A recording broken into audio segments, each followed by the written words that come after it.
Bismillahirrahmanirrahim. Assalamualaikum warahmatullahi wabarakatuh. Waalaikumsalam. Selamat siang, salam sejahtera untuk kita semua. Rekan-rekan media yang saya hormati, media online, LSM yang hadir, yang sama saya hormati, teman-teman panitia yang saya hormati. Alhamdulillah hari ini kita hadir di sini. Kita mendapatkan kesempatan yang baik untuk sesuatu hal yang sangat penting. Saya ucapkan terima kasih karena rekan-rekan media sempat hadir di sini, dan itu kami punya kepentingan untuk mengklarifikasi apa yang telah disampaikan Saudara Herman Hafid, baik melalui waktu demo di depan Rujak Gubernur minggu lalu, dan surat yang diupload kemarin di beberapa media online.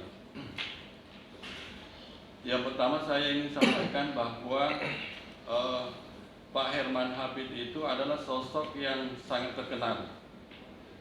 Dikenal oleh semua guru SMP Negeri 6, dikenal oleh hampir seluruh kepala sekolah di Kota Makassar, karena beliau memang sangat semangat pada saat penerimaan siswa baru.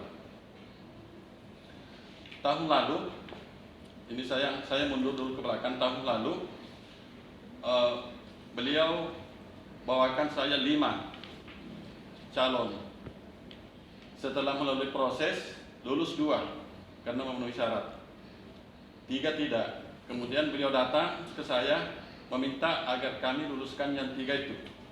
Dia katakan bahwa ini anak miskin, harus diakomodir. Saya katakan, dari mana miskinnya? Sementara kuota kami untuk jalur miskin tidak terpenuhi. Kalau memang orang miskin ada di sekitar SMP, nah pasti sudah terakomodir, karena kuota kami tidak cukup. Tiba-tiba muncul orang miskin. Nah, jadi pada waktu itu dia paksakan, saya katakan tidak bisa. Ini pendaftaran sudah ditutup, pengumuman sudah diumumkan, tidak bisa. Terus dia katakan, kalau tidak bisa saya demo. Maka tahun lalu itu dia demo di tempat yang sama, di depan Rujak Gubernur, karena calonnya kami tidak terima. Tahun ini sebelum pengumuman dia menelpon ke saya, dan ada WA-nya, ada SMS-nya ke saya, meminta ada 2 anak calonnya dia untuk kami terima. Setelah kami teliti, setelah kami verifikasi, 2 anak ini berada di kartu keluarga ini. Di kartu keluarga ini sudah ada 4 anak SMP 6 di kartu keluarga ini. Jadi masuk lagi 2, berarti sudah 6 anak di kartu keluarga ini masuk di SMP 6 kalau saya terima itu 2. Jadi ini jelas menurut kami bahwa jelas anak ini, jelas kartu keluarga ini adalah penampungan oleh orang-orang luar yang ingin masuk di SMP. Kami ketahui persis, karena kami tahu rumahnya di belakang sana. Dia itu rumah di situ hanya berupa warung-warung. Masa 6 orang SMP 6 tinggal di situ? Kan tidak mungkin. Kalau kami lakukan ini jelas pelanggaran. Saya katakan tidak bisa. Terus dia katakan, kalau tidak bisa saya demo. Saya bilang demo itu hak Anda. Tetapi untuk menerima anak yang tidak memiliki syarat begini, itu satu hal yang sangat buruk. Maka demolah dia itu di depan Rujak beberapa waktu yang lalu. Itu kasusnya juga begitu, karena ada calonnya saya tidak terima. Ini ada ini Pak tanya sini ada. Ini satu kartu keluarga ini sudah 6 orang SMP 6 di sini. Ini jelas ini penampungan, dan siapa yang rekayasa ini kami belum tahu. Siapa yang rekayasa anak ini sampai masuk, bagaimana prosesnya dia bisa sampai di kartu keluarga, kami tidak tahu. Itu bukan urusan kami, tapi kami tidak terima karena jelas ini kartu keluarga, jelas kartu keluarga penampungan itu. Nah, terus kemarin waktu demo itu dikatakan bahwa SMP 6 itu ada 100, lebih kurang 160 orang yang direkayasa kartu keluarganya. Itu direkayasa oleh panitia SMP Negeri 6. Nah, sekarang saya tanya, dari mana angka itu? Angka 160 itu dari mana angka yang mereka dapat? Dan apa buktinya kami rekayasa itu semua? Kami tidak punya kewenangan untuk memindahkan orang dari suatu tempat ke tempat yang lain. Kami tidak punya channel di luar sini bahwa ini rumah bisa ditempati oleh orang lain. Kami tidak tahu apa-apa yang terjadi di luar. Persoalan ada anak di titik 21 kartu keluarga itu menurut Dukcapil itu sah perpindahan itu apabila melalui proses yang benar. Nah, ketika orang-orang itu menyodorkan, mengupload berkas-berkas itu kepada kami, ini verifikator kami semua, ini teman-teman semuanya ini. Diverifikasi itu, kalau itu memenuhi syarat sesuai jenis, ya kami terima. Kebertanya Pak Irman, kenapa ada orang diterima, ada ditolak? Kalau anak itu pindah secara baik-baik ke satu kartu keluarga yang ada di sini, ya mungkin kami bisa paham bahwa itu pindah ke rumah tantenya atau pindah ke rumah omnya. Tapi persoalannya berbeda sekali kalau persoalannya ini. Nah, jadi ini seperti itu. Dikatakan 160 dari mana? Coba buktikan dong 160 itu. Baik waktunya dia maupun surat yang dia bikin kemarin. Dari mana 160 itu angka itu? Dari mana dia dapat? Kami silakan. Siapa yang bukti? Ini teman-teman kita panitia verifikator siap memberikan penjelasan. Apakah memang pernah ada indikasi? Apakah pernah ada isyaratnya bahwa kita merekayasa? Kita tidak, di samping kita tidak punya akses ke situ, kita tidak punya link ke situ, kita tidak punya kewenangan di situ, dan kita memang komitmen tidak akan melakukan. Kami komitmen dengan teman-teman, kami bekerja dari pagi sampai subuh, sampai jam 2 beberapa hari begitu, hanya untuk mengamankan saja, hanya untuk mencari data yang objektif. Tidak ada sedikit pun keinginan kami untuk memilah-milah siapa yang masuk. Tidak ada, kami hanya mencari data. Kami sampai jam 2 subuh memilah itu berkas-berkas dokumen-dokumen yang masuk itu untuk melihat siapa yang lebih objektif, itu yang kita terima. Jadi kami merasa teraniaya. Kami sudah bekerja untuk memperbaiki sistem pendidikan ini dari pagi sampai subuh, kadang teman-teman bermalam, tapi tidak dihargaikan. Bukan penghargaan yang kita dapat, justru fitnah yang disebar oleh saudara Herman Hafid. Saya tantang beliau, coba buktikan dong. Kalau kami punya pelanggaran merekayasa itu, buktikan. Kalau memang Anda merasa dirinya benar, buktikan. Jangan hanya melempar isu begitu, menyesatkan orang banyak, mencemarkan nama baik SMP 6. Kami silakan, jangankan 100, 1 pun kami tidak lakukan. Kalau dia bisa buktikan, saya berani mundur. Tapi kalau tidak benar, apa dia mau sanksinya? Apa sanksi yang dia mau terima kalau tidak benar? Kami sudah bekerja maksimal. Kami ini orang profesional. Kami ini orang beriman. Semua teman-teman kami sudah sepakat kerja begitu. Mereka ini tidak dihonor banyak-banyak, hanya karena tanggung jawab saja. Kadang kita satu sertifikat kita diskusikan berjam-jam untuk menentukan apakah sertifikat itu kita terima atau tidak. Kita tidak melihat dari mana sertifikat itu, siapa yang punya. Kita tidak melihat begitu.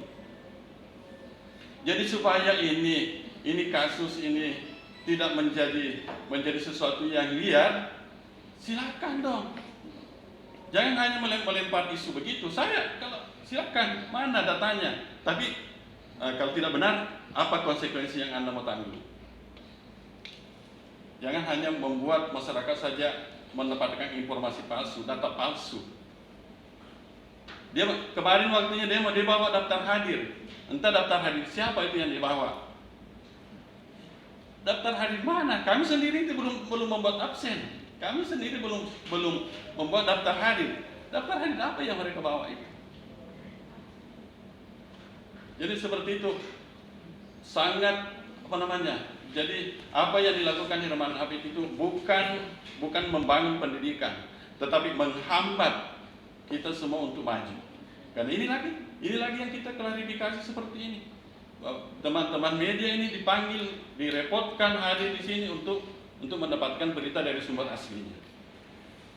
Mereka tidak pernah konfirmasi ke saya.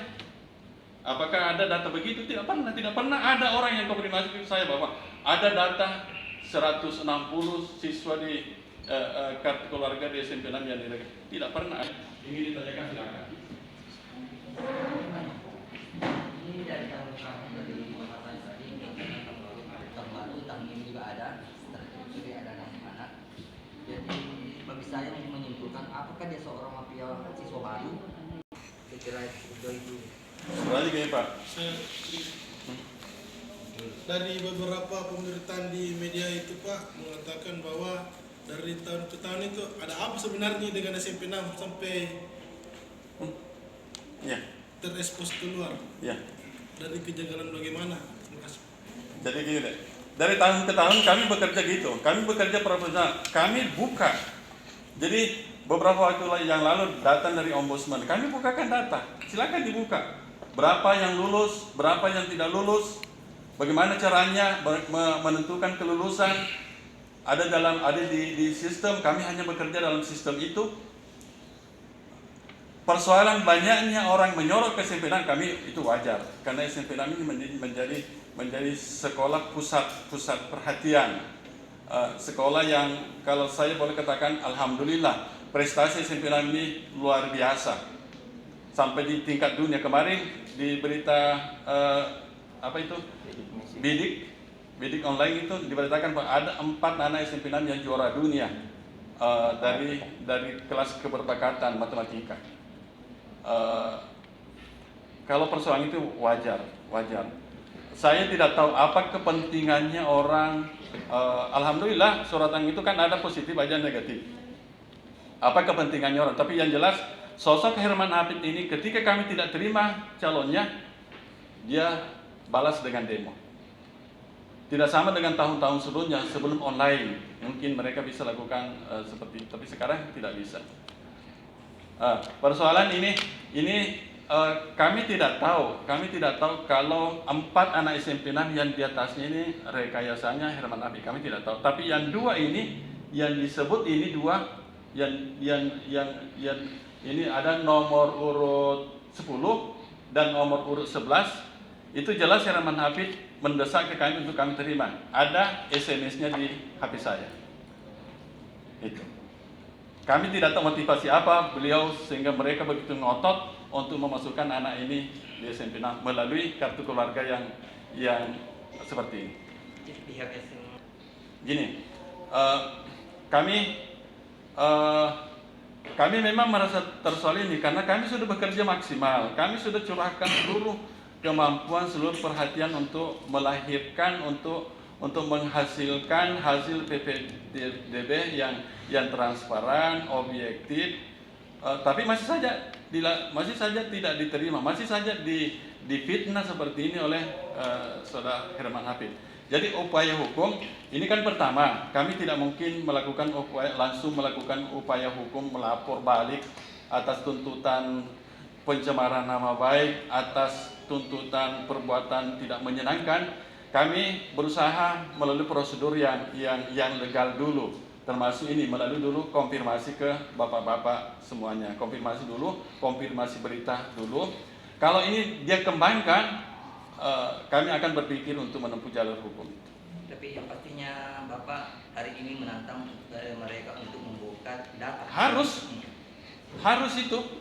Jadi kami sebenarnya walaupun kami tidak menantang, kami selalu siap menyiapkan data yang valid untuk transparansinya pelaksanaan PPDB di SMP Negeri 6 ini. Buktinya, pihak Ombudsman sudah datang ke kita, melihat semua dokumen kita perlihatkan, alhamdulillah tidak ada yang janggal di situ. Terkait angka 160, katanya berdasarkan pengakuannya Pak An kemarin bahwa itu dilakukan, rekrutmen dilakukan itu tidak melakukan online tapi offline. Nah, alasan dari SMP 6 sendiri itu seperti apa sehingga melakukan hal demikian? Saya pastikan tidak ada proses offline yang kita lakukan. Bisa ditanya semua teman-teman di sini. Saya pastikan itu. Hanya mengada-ada saja itu. Tidak mungkin proses offline dilakukan sementara sistem tetap berjalan. Kalau ada offline, logikanya, kalau ada offline yang kami lakukan, pasti yang offline itu tidak masuk di sistem dinas. Yang umumkan ini kan dinas, kan? Yang menerima kan pendaftaran melalui linknya dinas, aplikasi yang disiapkan dinas. Yang umumkan nanti yang lulus kan dinas. Nah, kalau misalnya kami lakukan di sini secara offline ini pasti tidak masuk dalam sistem kan? Kan begitu. Tapi kan ternyata dinas umumkan sesuai dengan yang kami input di sini. Berarti itu terbantahkan itu. Baik Pak, Bapak tadi mengatakan bahwa kelas prestasi atau kelas bakat sudah menggapai sejumlah prestasi dari SMP 6 sendiri. Atas terkait pengakuan Bapak Herman kemarin juga bahwa ada 2 kelas 64 siswa yang dibubarkan terkait kelas bakat. Itu bohong itu. Tanggapan itu jelas bohong. Karena yang kami terima sekarang masih 319 ya. Masih 319. Tidak ada penambahan 60. Tidak mungkin itu terjadi. Adapun nanti setelah berjalan ini kami mencoba melakukan melakukan pendataan kepada seluruh anak-anak yang punya kemampuan, baik kemampuan seni, olahraga, bakat akademik. Kami lakukan itu untuk apa? Supaya kami punya data yang akurat untuk kemudian kami berikan treatment kepada anak-anak itu. Supaya tidak salah. Jangan sampai misalnya anak-anak hobinya menyanyi, kita berikan treatment yang lain gitu. Dan alhamdulillah ini inovasi yang kami lakukan dan ini sangat berhasil. Orang bertanya, apakah ada dasar hukumnya itu mengenai pengelompokan anak-anak yang bakat istimewa? Alhamdulillah ini ada. Ini. Judulnya ini ada. Coba jelas sekali judulnya. Pedoman penyelenggaraan pendidikan untuk peserta didik cerdas istimewa dan bakat istimewa. Ini ada di dalamnya. Nah, kemudian dasar hukumnya. Dasar hukum mengenai apa namanya? Bakat istimewa itu. Ini coba. Ini ada di dalamnya sini. Saya bisa bacakan. Undang-Undang Nomor 23 Tahun 2002 tentang Perlindungan Anak. Pasal 52. Anak yang memiliki keunggulan diberikan kesempatan dan aksesibilitas untuk memperoleh pendidikan khusus. Itu pasal 52. Kemudian pasal 5 Undang-Undang Nomor 20 Tahun 2003 tentang Sistem Pendidikan Nasional. Ini dua undang-undang. Satu undang-undang tentang perlindungan anak, satu undang-undang Sisdiknas. Di undang-undang Sisdiknas itu ayat 4 berbunyi begini. Warga negara yang memiliki potensi kecerdasan dan bakat istimewa berhak mendapatkan pendidikan khusus. Ini. Tapi yang dikritisi kemarin Pak, kenapa pendataannya dilakukan sebelum? Maksudnya kenapa dicari sebelum dia sebagai siswa SMP 6? Kenapa tidak nanti setelah dia masuk sebagai siswa baru didata, baru dicari? Itu kemarin kan ada aturan di Juknis. Ada aturan memang di Juknis bahwa ada jalur khusus untuk anak-anak yang punya prestasi akademik dan organik. Itu harus kita patuhi. Jadi 5% untuk prestasi akademik, 5% untuk prestasi non akademik. Setelah masuk, di samping memang jumlahnya belum cukup, kita juga memberi kesempatan kepada anak-anak yang lain yang tidak punya sertifikat. Ada kok anak-anak yang punya bakat, yang punya kemampuan, kebetulan saja mereka tidak punya sertifikat. Dan memang itu ada jalurnya dan sesuai Juknis. Ada jalurnya dan sesuai Juknis. Iya. Untuk kelas bakat sendiri, tentu di kelas 8 dan 9 saat ini berapa anggotanya Pak?